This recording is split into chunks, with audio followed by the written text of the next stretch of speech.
চোখ বন্ধ করে একবার ভাবুন তো, রাজপ্রাসাদের সুরক্ষিত কুঠুরিতে বড় হয় একজন মানুষের কথা, যার শৈশব কেটেছে চরম বিলাসিতার নিরাপত্তার চাদরে, যার পায়ের নিচে সবসময় বিছানো থাকতো মোলায়েম মখমলের গালিচা, গায়ে এক ঝলক রোদ লাগলেও দাস দাসীরা অস্থির হয়ে যেত। জীবনের একটি মুহূর্তের জন্যও যে মানুষটা কোনো শারীরিক কষ্টের মুখোমুখি হয়নি। হঠাৎ একটা ঝড়ে তার পুরো জীবন তাসের ঘরের মতো উলটপালট হয়ে গেল। এক নিমিষেই তার মাথার উপর ঝুলিয়ে দেওয়া হলো রাষ্ট্রীয় মৃত্যুদণ্ডের পরোয়ানা। গোটা সাম্রাজ্যের অলিতে গলিতে হাজার হাজার সৈন্য তাকে খুঁজছে। তিনি এখন সেই দেশের মোস্ট ওয়ান্টেড পারসন। সৈন্যদের হাতের নাগালে একবার পাওয়া মানেই নিশ্চিত বিভীষিকাময় মৃত্যু। কোনো উপায় না পেয়ে রাতের নিকোষ কালো আধারেই তিনি বেরিয়ে পড়লেন চিরচেনা শহর ছেড়ে। গন্তব্য জানা নেই, কোন পথ দিয়ে যাবেন জানা নেই, কে তাকে আশ্রয় দেবে সেটাও জানা নেই। শুধু এটুকু জানেন, সৈন্যদের রক্ত পিপাসু চোখ ফাঁকি দিয়ে যেভাবেই হোক তাকে পালাতে হবে। এক অজানা গন্তব্যে পা বাড়ালেন তিনি। সামনে শুধু দিগন্ত বিস্তৃত ধুধু মরুভূমি, পকেটে নেই কোনো পাথেয়, সাথে নেই এক দানা খাবার, এমনকি গলা ভেজানোর মতো এক ঢোক পানিও নেই। তবুও তিনি থামলেন না। দিনের প্রখর সূর্য যখন মাথার উপর আগুন ঢালছে, রাতের কনকনে শীতল বাতাস যখন হাড় কাঁপিয়ে দিচ্ছে, প্রচণ্ড ক্ষুধার তৃষ্ণায় যখন বুক ফেটে যাচ্ছে, সেই চরম বিভীষিকাকে সঙ্গী করে উত্তপ্ত বালুর উপর দিয়ে তিনি হাঁটতে থাকলেন। দিনের পর দিন কেটে যায়, পথ আর শেষ হয় না। তপ্ত বালুতে হাঁটতে হাঁটতে পায়ের তলা ফেটে রক্ত ঝরছে, বালুর এক একটা কণা যেন সূচের মতো পায়ে বিচ্ছে, যন্ত্রণায় শরীর নীল হয়ে আসছে। তবুও তিনি চলছেন তো চলছেনই। এভাবে টানা 8 দিন, প্রায় 400 মাইল দুর্গম মরুভূমির পথ পায়ে হেঁটে পাড়ি দেওয়ার পর তিনি এসে পৌঁছালেন মাদায়েন নামক একটি লোকালয়ে। ক্লান্তিতে শরীরটা ভেঙে চুরমার, গায়ের রং রোদে পুড়ে তামাটে হয়ে গেছে। পরনের সেই রাজকীয় পোশাক আজ ধুলোয় জীর্ণ ছিন্ন ভিন্ন। একটুকু আশ্রয়ের খোঁজে তিনি একটি গাছের ছায়ায় ধপ করে বসে পড়লেন। ক্ষুধা তৃষ্ণার ক্লান্তিতে শরীরটা ঠিকমতো নাড়ানোর শক্তিও অবশিষ্ট নেই। পৃথিবীর বুকে সবচাইতে অসহায় সেই মুহূর্তে নিশ্চয়ই মানুষটি আকাশের দিকে তাকিয়ে তার রবের কাছে অত্যন্ত সহজ সরল ভাষায় একটি আরজি পেশ করলেন, রব্বি ইন্নী লিমা আনজালতা ইলাইয়া মিন খাইরিন ফাকির। হে আমার রব, নিশ্চয় আপনি আমার প্রতি যে কল্যাণী নাজিল করবেন আমি তারই মুখাপেক্ষী। এতক্ষণ আপনারা যার রুদ্ধশ্বাস কাহিনী শুনলেন, তিনি কোনো সাধারণ মানুষ নন। তিনি ছিলেন আল্লাহর নবী হজরত মুসা আলাইহিসসালাতু ওয়াসসালাম।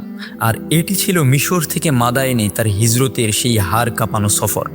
একটু চিন্তা করুন তো, শত শত মাইল দুর্গম পথ পাড়ি দিয়ে এসেছেন একজন নবী। কোথাও তার মাথা গোজার ঠাঁই নেই, খাবার নেই, পরিধেয় ভালো বস্ত্র নেই, একেবারে রিক্ত হস্ত নিঃস্ব। সেই চরম মুহূর্তে তিনি বলছেন, রব্বি ইন্নী লিমা আনজালতা ইলাইয়া মিন খাইরিন ফাকির। দোয়াটির এই ভাষাশৈলী কতটা চমকপ্রদ দেখুন। আরবিতে ফকির শব্দটি এসেছে ফাকার থেকে, যার মানে হলো একেবারে শূন্য, যার কিছুই নেই। আর্থিকভাবে নিঃস্ব, শারীরিকভাবে নিঃস্ব, সামাজিকভাবে নিঃস্ব। আর খায়ের মানে হলো কল্যাণ বা দয়া।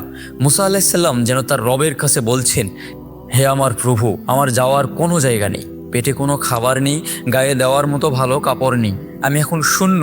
এই মুহূর্তে আপনি আমাকে যে রিজিকি দান করবেন আমার জন্য সেটাই চরম প্রয়োজন। আমি আপনার সেই রহমতেরই ভিখারি। সুবহানাল্লাহ। আল্লাহর কাছে একজন চরম বিপন্ন মানুষের এই আকুতি এতটাই পছন্দ হয়েছিল যে কিয়ামত পর্যন্ত আসা মানুষের জন্য তিনি তা পবিত্র কোরআনে চিরস্থায়ী করে দিয়েছেন। মুসা আলাইহিসসালামের এই মহাকাব্যিক হিজরত শুধু ইতিহাসের পাতায় বন্দি কোনো সাধারণ গল্প নয়, বরং চরম হতাশার অন্ধকারে নিমজ্জিত প্রতিটি মানুষের জন্য এটি একটি বিশাল আশার প্রদীপ।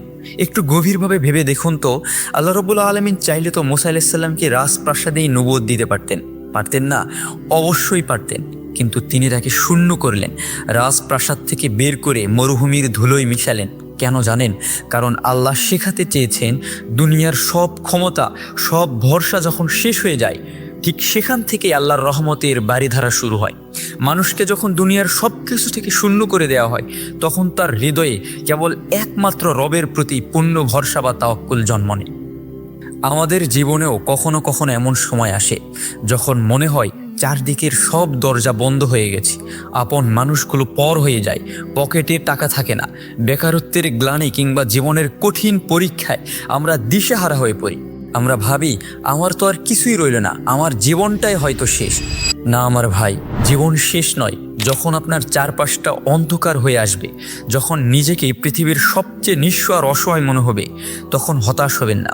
একটু আড়ালে গিয়ে চোখের পানি ফেলে মুসা আলাইহিস সালামের মতো সেই নিঃস্ব মানুষটির মতো আপনার রবের কাছে হাত পাতুন। বুক ভরা বিশ্বাস নিয়ে বলুন, রব্বি ইন্নি লিমা আনজালতা ইলাইয়া মিন খায়রিন ফাকির। হে আল্লাহ, আজ আমি বড্ড অসহায়, আর আমার কোনো উপায় নেই। আপনি আমাকে যেটুকু কল্যাণী দিবেন, আমি সেই করুণারই ভিখারি। মনে রাখবেন, আল্লাহ কখনো শূন্য হাতে ফিরিয়ে দেন না। মুসা আলাইহিস সালাম যখন শূন্য হাতে এই দোয়া করেছিলেন, আল্লাহ তাকে শুধু আশ্রয় দেননি, বরং তাকে সম্মান, পরিবার, রিজিক এবং সর্বোপরি নবুয়ত দিয়ে পুরস্কৃত করেছিলেন। তাই আপনার জীবনের শূন্যতা মানেই সব শেষ নয়, বরং আপনার শূন্যতাই হতে পারে আল্লাহর সবচেয়ে বড় রহমত নেমে আসার প্রথম ধাপ। শুধু প্রয়োজন চরম বিপদেও রবের উপর অগাধ বিশ্বাস রাখা।